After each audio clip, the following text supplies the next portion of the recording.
Governor Herbert's budget proposal calls for the largest true increase in student spending in 25 years. And in total, that budget is $14.3 billion. It's surprisingly complex to spend that much money, but the woman in charge of it is Kristen Cox.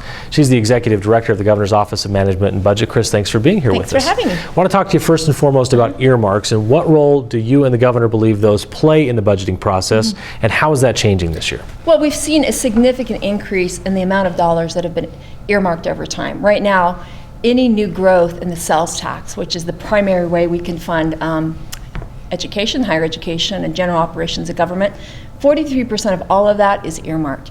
It's off the table, very little scrutiny or oversight, and I would assume that most of the public and many legislators have no idea that those funds are even being earmarked. So right now, $586 million of funds are earmarked or set aside. And that's a problem. And the governor has even said it's not a matter of how those funds get spent, it's just a matter of maintaining flexibility in the process of deciding where it should be spent every year. You know, the legislative process is designed to help prioritize competing needs.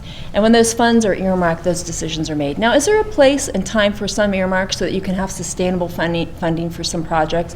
There may be a limited scope for that, but the amount we see being scooped off the table is becoming a problem because we're eating into our ability to fund education appropriately. So the governor has essentially said, let's get rid of one specific earmark that deals with transportation. That's part of the way he wants to help fund this significant investment in education. Tell me a little bit about how that plays out and how it helps education. So first of all, the governor is a huge supporter of transportation. It is the backbone, or one of the backbones, to the infrastructure of our economy. So that's important.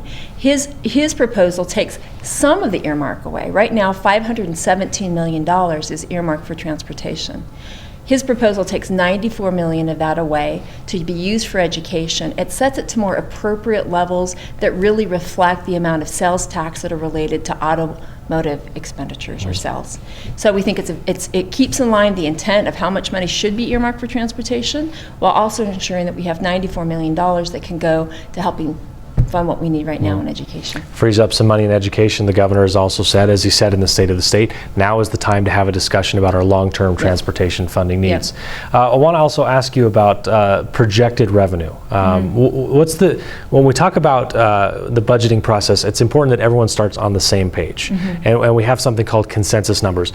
Just give us an idea of why it's so important from your perspective that we're on the same page in the governor's office as the legislature, as the budgeting process begins. Utah is unique in that we actually have consensus.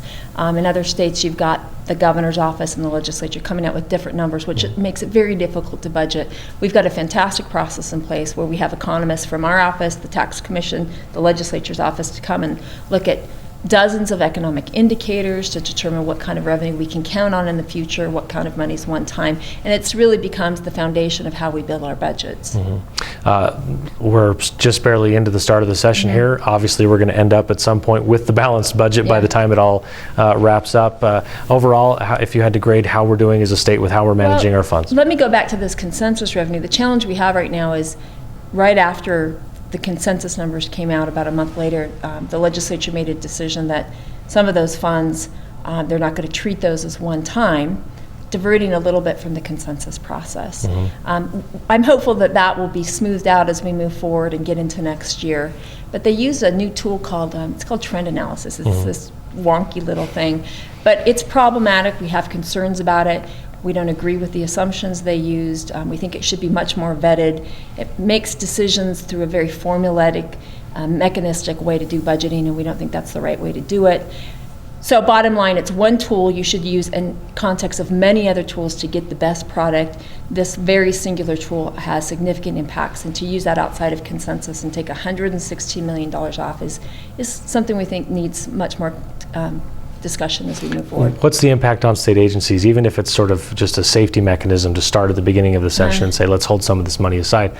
What type of strife does that cause for agencies within the executive branch? It creates a lot of uncertainty, right? So what can we count on, what can we not count on? If consensus said that money's ongoing, we expect it to be there next year, we don't, then it changes how people do budgets, especially will have an impact on education.